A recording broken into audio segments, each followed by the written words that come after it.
come up with a creative way to present your content, because if you're out there doing it with tons of other people, you don't have a choice. You're going to have to think of something that makes you different. This is episode 23 of Audacity to Lead. Inspiring actionable content that helps you get focused, get started, and be impactful. This is Audacity to Lead.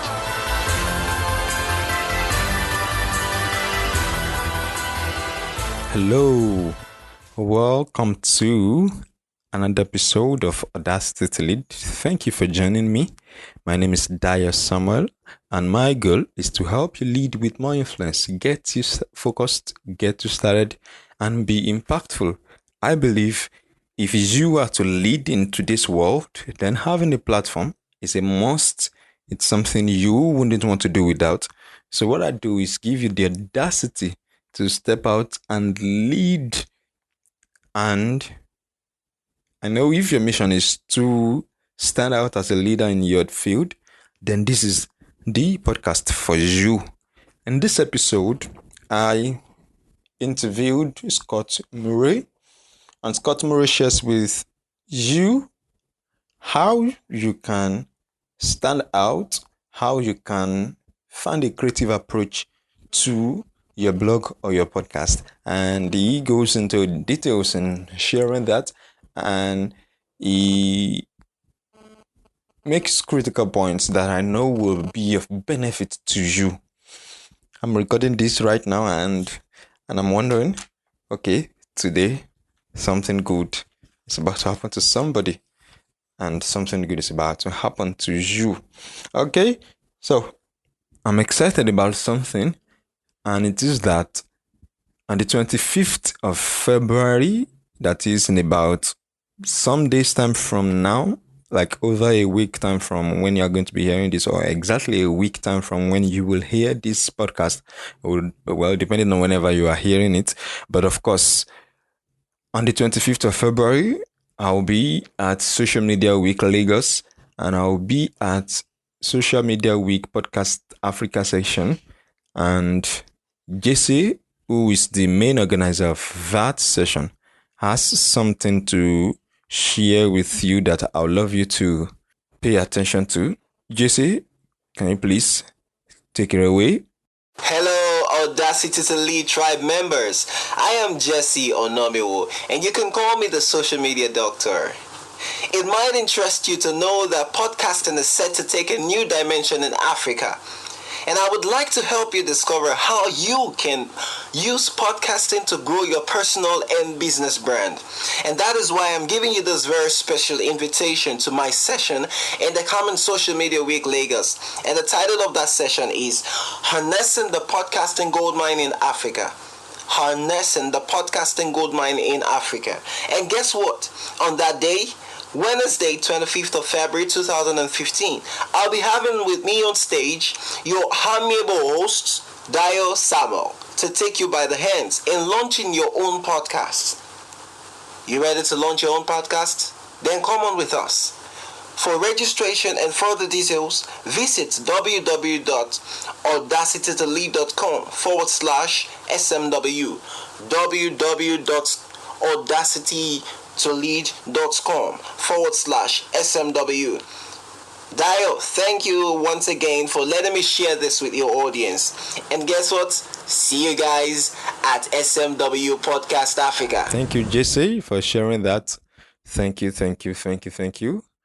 One thing that I think Jesse did not remember to tell you is that SMW Podcast Africa, which is the hashtag, is actually a free session for you, and you can attend for free. There's no cost attached to it. So if you want to register again, I want to encourage you to register.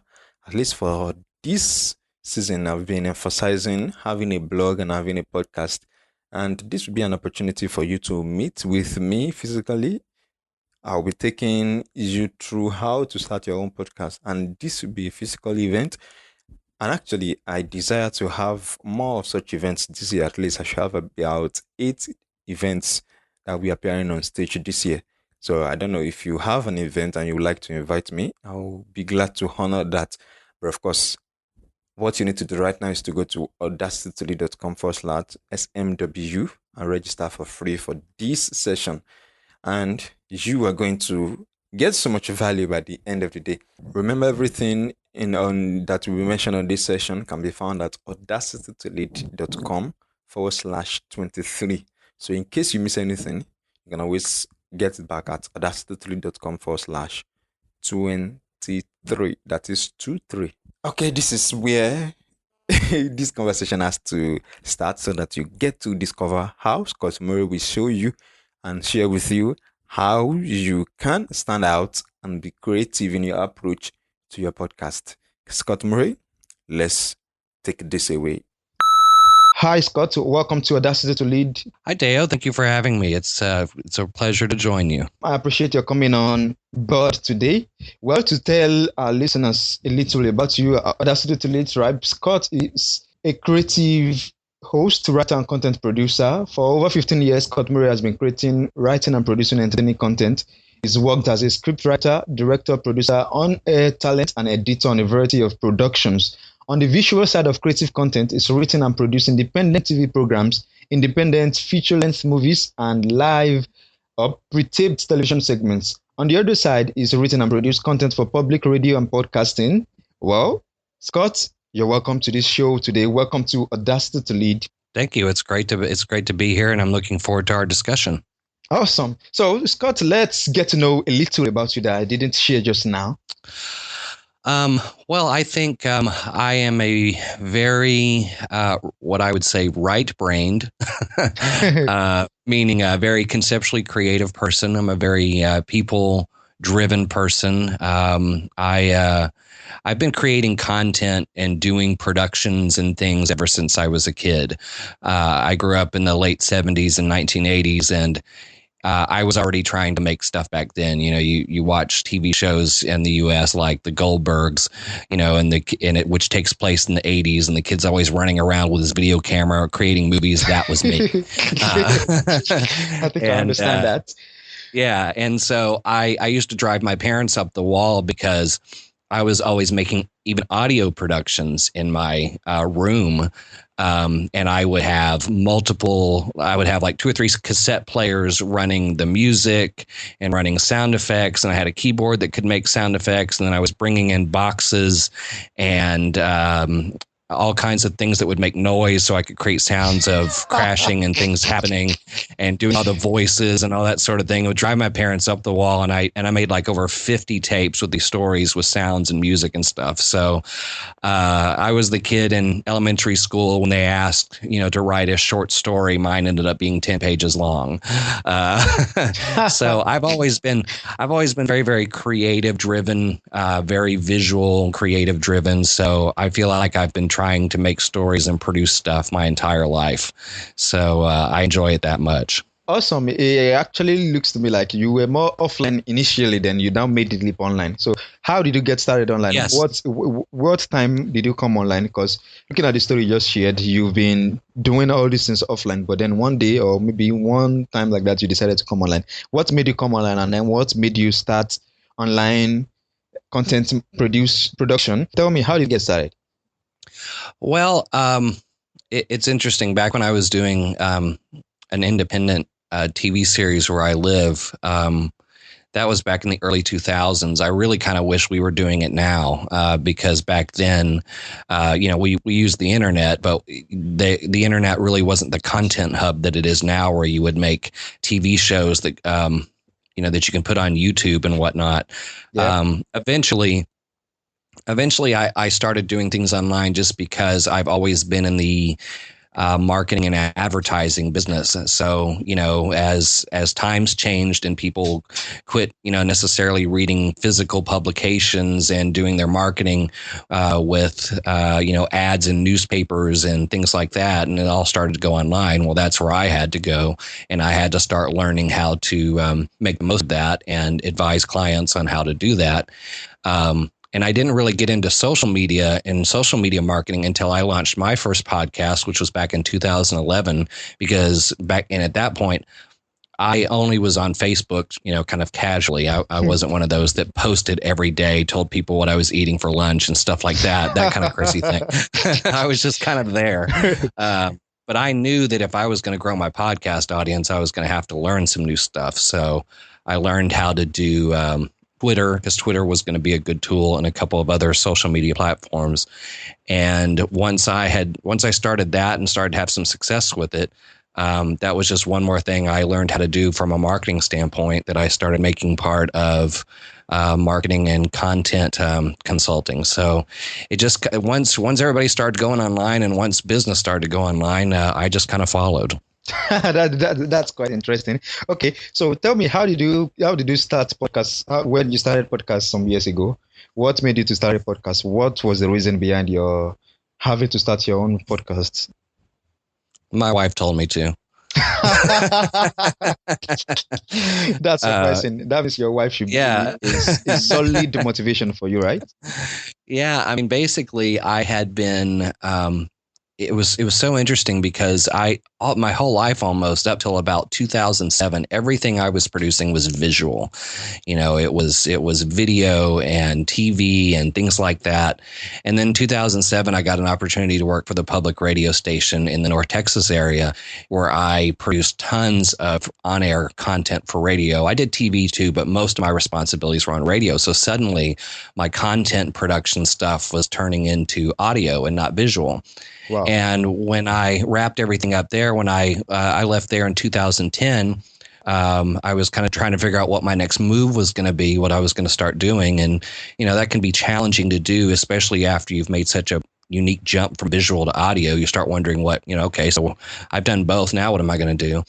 And as I said at the beginning, I'm very creative driven. You know, I'm sure you yourself and other listeners that you have that are very creative driven. It's almost like we can't go very long without creating something. We have to have a creative outlet. Yeah. And I was familiar with podcasting because public radio and NPR produced tons of podcasts. And so my wife and I were just having a conversation. We were actually on vacation, and she said, well, why don't you just, if you need a creative outlet, you spent 3.5 years making all these shows and segments and pieces for radio. Why not take all that stuff you learned and make a podcast for the first time? So I did. And that's kind of what started it. Okay. So if you look at it very well, you see that it takes a lot of creativity for podcasts to really stand out now, right?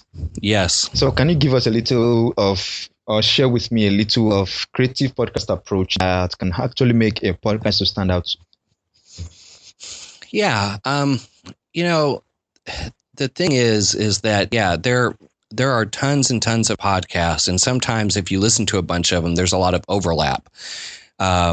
They start exactly the same way. I remember being at Podcast Movement, a big podcast conference in August, and I remember Chris Brogan brilliantly laying out just how you turn on a podcast and they say the same thing in the open, the music's the same.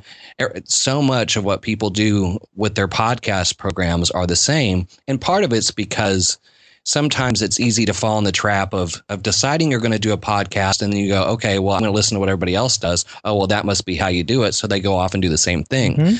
And, if you are especially going into a podcast topic that already has tons of people that are doing the same topic, the fact of the matter is you have to come up with something that makes you different. Yeah.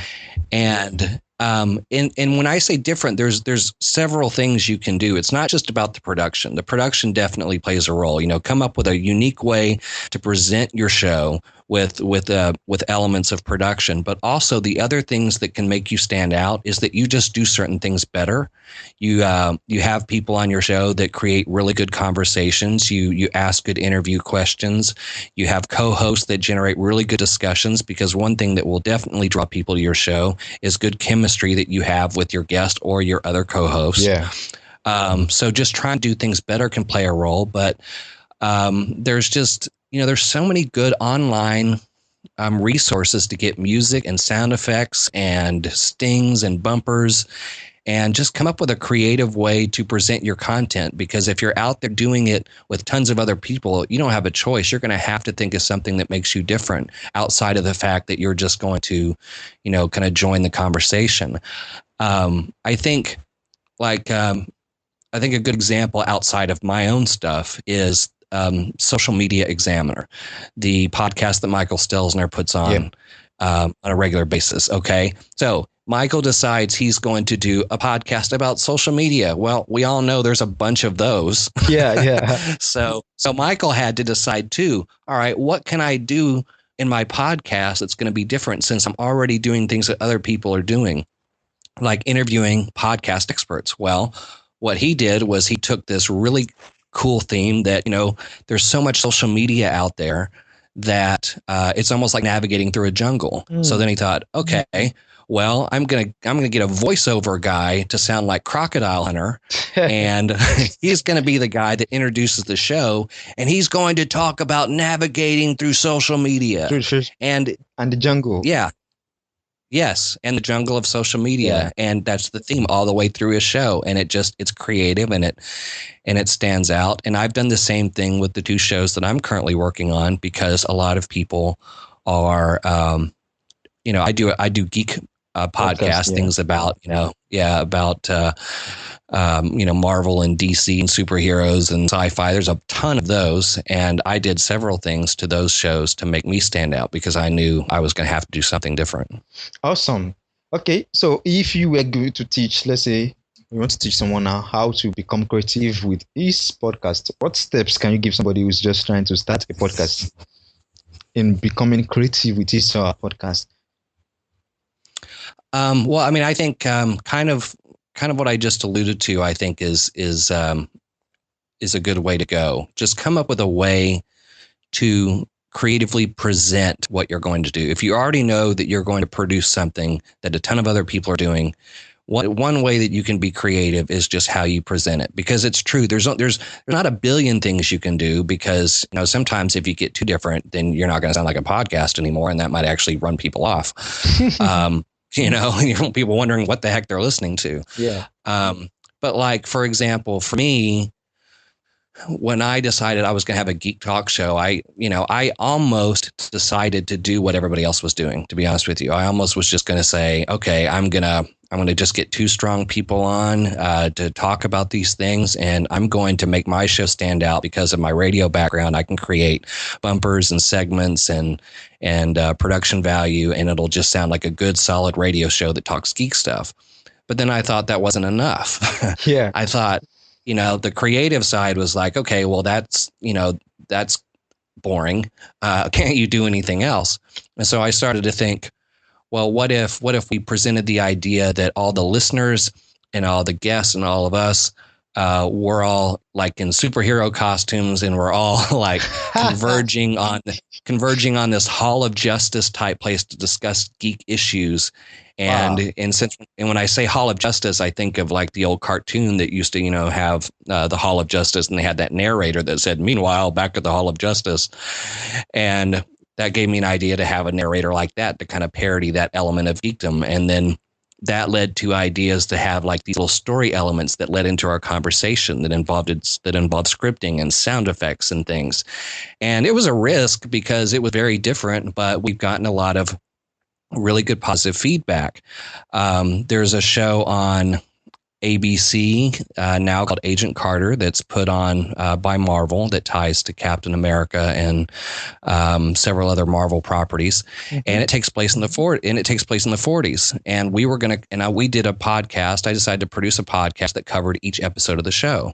Well, again, I could just do the basic stuff and just come on and just talk about it, but that wasn't enough. So to make my show stand out, we have a really cool narrator that sounds like a 1940s over-the-top radio news announcer that introduces every show. Wow. And we mix it with 1940s commercials and 1940s music as bumpers. Wow. So there's little things you can do, and there's resources online like freesounds.org, I think is what it is, and Pond 5 that can give you all kinds of really good tools to give your show production values and things to make your show pop outside of just what you talk about. Well, let me also find out when you were starting with podcasts, especially when you were having guest celebrity interviews, what was the approach you took for you to get celebrity interviews?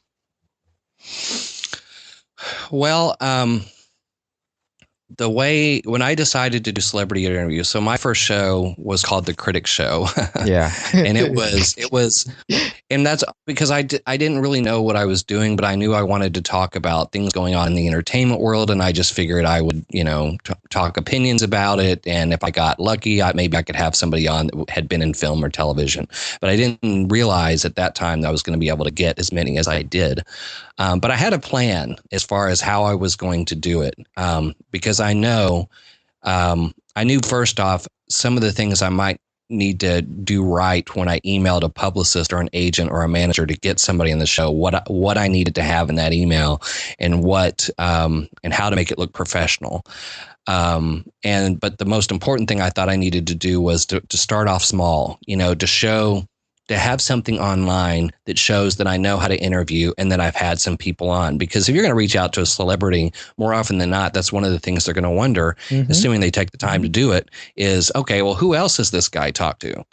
Who else has he had on the show? I'm about to stick my name on this program. What am I attaching my name to if I agree to this interview?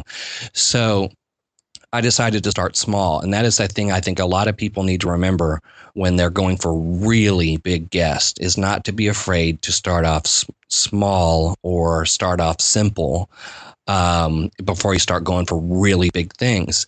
The way I did it was I'm fortunate enough to have a couple of people in town that I know that have been friends of mine for a long time that were in movies. But they were in movies from the 1980s and 70s and a little bit of the 90s. So stuff, and they weren't necessarily A-list people, but they all have followings and they all have fans. And most of the time, if you told people who they were, they're going to know who they are. So I just reached out to them and said, hey, would you mind being my first two guests on the show? Because all I wanted to do was establish, hey, I've had people on. Wow. So that when I write to a publicist, I can say, I've had this person on and this person on. Now I'd like to have your client on. So what I would do when I would make a pitch to get somebody on, the first thing I had to do was, in a way, two things. One, show them my level of professionalism and let them know I'm not going to waste their client's time, that I am going to only have a 20-minute interview or whatever it is. I'm going to ask good questions. I'll promote whatever they want to promote. I'll link whatever they want to link and all that sort of thing. The other thing I needed to do was make myself look bigger than I actually am. So I would really build up what a podcast is, because you still come across that when you make these pitches. Yeah. That people, you say, hey, I'd like to get this person on the podcast, and they don't know what a podcast is. Yeah. So I would outline the advantages of being on a podcast to them. I'd say, well, keep in mind, once you're on my show, it's up for everybody to hear 7 days a week, 24/7. It's not like a radio interview where if you don't hear it, you miss it. People will get to hear your client talk 24/7, 7 days a week. And that was always the best way I could pitch a podcast. But the other thing that I did that was really helpful was I bought, and it's really cheap, by the way. I bought an 800 number. Wow. So that I could say, I have this 800 number and it's a guest line. I have a toll-free guest line, which makes me sound like I have I'm really a full-blown radio show. I'm not giving them my home number to call in. I'm not giving them my home number to call in for several reasons. One, it doesn't look legit. And secondly, I would say 8 times out of 10, the publicist wants their client to call you. And if you give them your number and you're in Dallas and they live in California, well, you just basically charge them long distance. So I bought an 800 number so they could call me and not pay long distance, but it also gave me a legit looking phone number that was a call-in line. And then after that, once I started to get people on the show, then I had a track record. People could look at my website and see that we had shows and the show sounded good and the interview sounded good. And I just built from there. Great. I was going to ask if you could share a little about how to build an audience around the podcast, especially becoming creative with the approach, because, some podcasts can be very boring. Yeah. So how they can. You said? Yeah, no, I agree. I remember. I'm sure you're familiar with, and some of your audience is familiar with Cliff Ravenscraft. Yeah, who is like he's the podcast answer man. He's the guy that a lot of people go to for all their podcast questions and answers. Yep. And I remember when I was pitching to the company I was working for at the time, because one of the things I do, I'm talking about geek podcasts and stuff, but I do know how to consult businesses and business people on how to create podcasts for their niche as well. And I remember that as I was talking to this company I was working with, they were wondering what are the advantages and disadvantages of doing a podcast instead of a blog, or a blog instead of the podcast. And when you were talking about boring podcasts, it made me think of what Cliff said to say why podcasts are better. He said, think about this for a minute. There are millions of English speaking blogs on the internet that you are going to have to compete with. But there are only thousands of podcasts, and most of them suck. So yes, there are opportunities to make yourself stand out a little better than having to compete with millions of blogs. Wow. So how can somebody build an audience around the podcast? Well, I think the first thing, a couple of things you got to do right out of the gate is you got to pick something that you're passionate about. And if you're building a podcast around your business, obviously you're passionate about that, because it's just like anything else. I mean, anything that you're going to produce or create, if you don't just love it, it's going to show in the final product. Yeah. If you're writing a book, if you're writing a screenplay, if you're, doing anything that relates to something you're creating, if you aren't just loving every second of it, the quality of what the end product is going to be is going to show. So you have to make sure you love what you're doing. And then secondly, I think it's really important to figure out what sort of value you can provide your audience. What's something that you can do that's going to make somebody want to subscribe to your show every week and give them something they perhaps aren't getting from anybody else? And again, sometimes there's not always a whole lot of options out there. Like, if you want to do an interview show, then you figure you got to go out and get all these big people. But I would say one of the things that you can do sometimes to maybe help your podcast, and you do interviews, it's easy to go out there and try to get big names that your audience probably knows because they're really famous, really well-known people. But I used to work, produce a nationally syndicated program that did interviews, and the host approach to the show was, I could go get all these big name people, but they're interviewed all the time, which means there are tons of other people out there with really good stories that no one's ever heard. Yeah. And thanks to the internet, you can go out and do a little research and find them and bring them on your show. And you were the first show to interview that person, and their story is fantastic. Yay. Then suddenly your show is a show that they are getting things that everybody else isn't doing, because everybody's trying to go out and get these big names and compete so they can say they got these big names on. And I'm not suggesting getting big names isn't a big deal. Of course it is.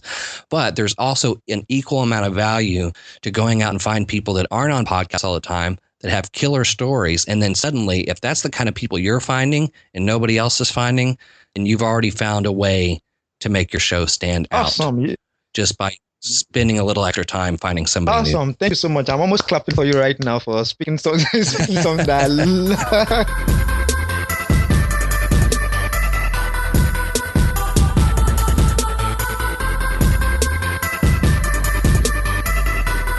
Okay, so thank you for sharing that, because you just shared something that connected with me when you talked about going after not so big names, but having guests to start with. I think I really enjoyed that, and that was and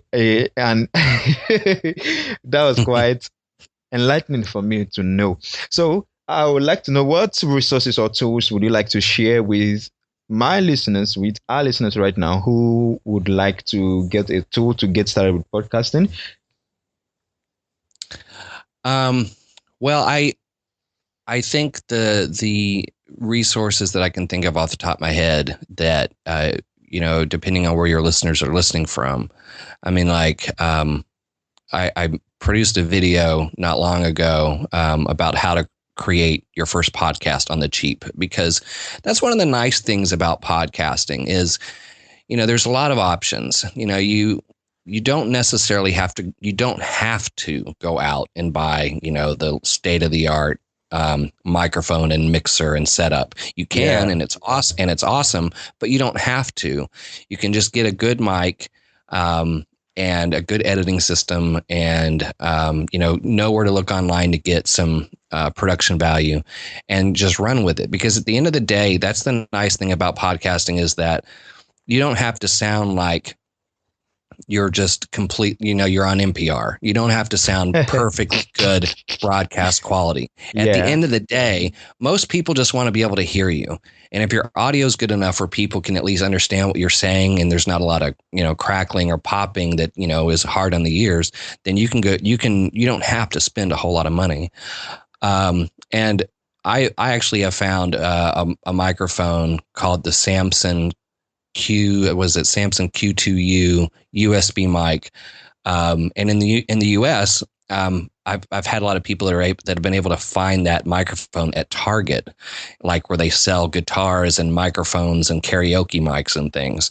And it's actually a podcast mic. It plugs into your USB port, and it's got a stand, and headphones. The headphones aren't really something you have to have, but they're come in the package as well, and it's like $70. There's there's a lot of options out there that people use to edit. As I'm sure there's people who use GarageBand. There's people who use Adobe Audition, which is the high caliber stuff. Which is what but there's also that's what I use. Adobe Audition. Yeah. Oh, nice. Yeah, that's a great program. But if you don't have access to something like that, there's always Audacity, which is available online, and that's free. It doesn't get any cheaper than free. So, Audacity is good for editing and uploading. If you want to record interviews like we're doing today through Skype, there's a lot of tools out there. The one I've successfully used for over a year and a half now is called Evair. At least I think that's how they pronounce it. I've never actually heard anybody pronounce it, but I assume that's how you pronounce it. It's EV as in Victor, AER.com. And it's a pretty cheap little device, or software, and it will, you just download it, and it will allow you to record both audio and video interviews. If you do, if you ever want to record a video interview, they'll do it through Skype. And then there's just tons of resources, like we mentioned before, when it comes to getting production elements like Freesound. Yeah. I use Pond5 a lot. What Pond5 is, it's POND and then the number 5.com. Yeah. It's one of those places, where people create content and they upload it for you to purchase.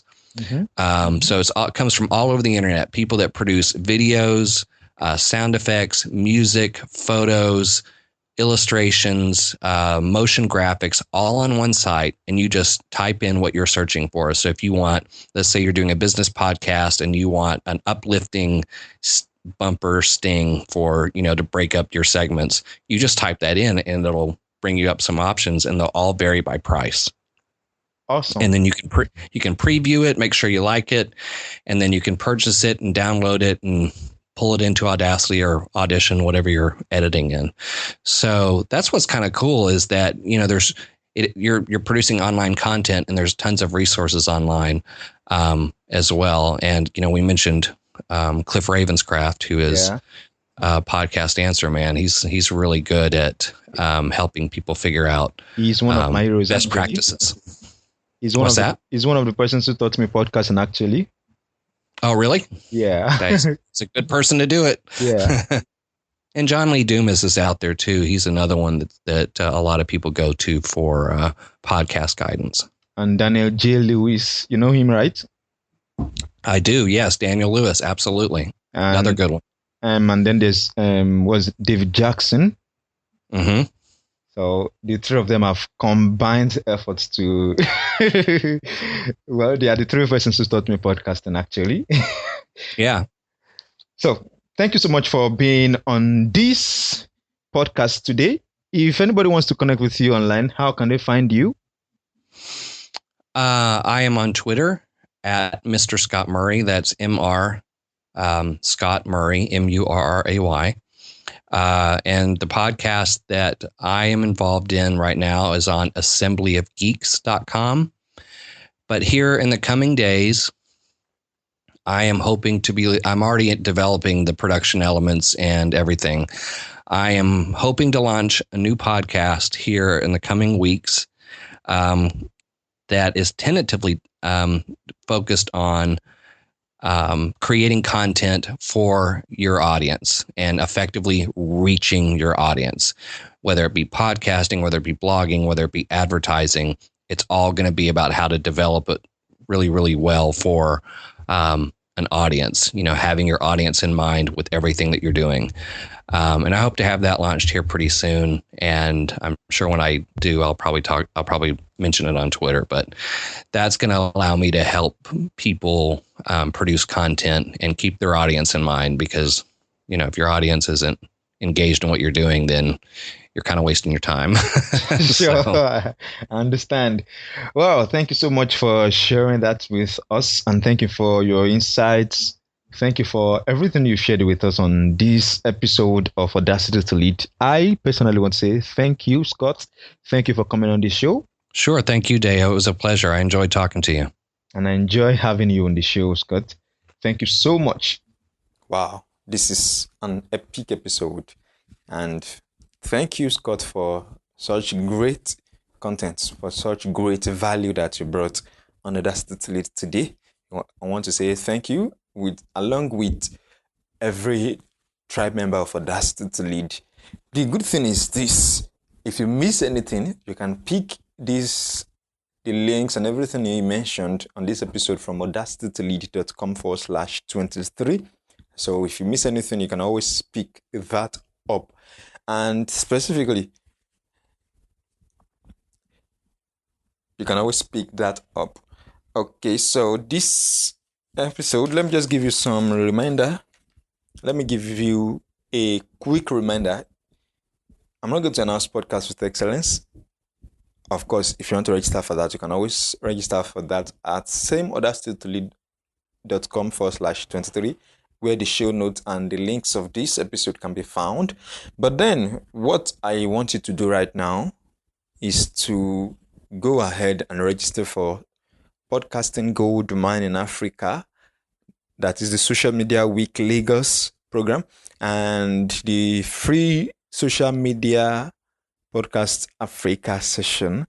That is the SMW Podcast Africa session that JC told you about at the beginning of this episode. Remember, it's 15th of February 2015. It is, did I say 15? I meant to say 25th of February 2015. So this is exactly a week from the moment you are listening to this episode.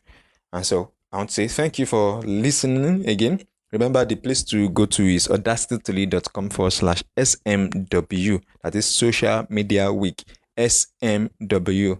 Just go straight. It will take you to the page where you register for Podcast Africa, Social Media Week Podcast Africa session. That is the announcing the gold mine, podcasting gold mine in Africa. And you can register for that for free completely.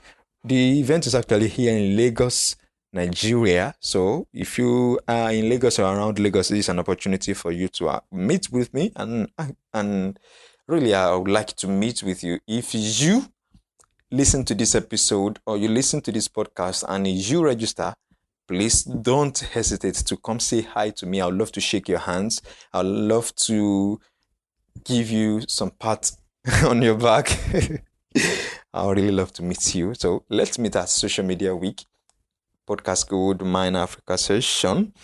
And for this next episode, that is the episode for next week, I'll be taking questions from listeners, from you.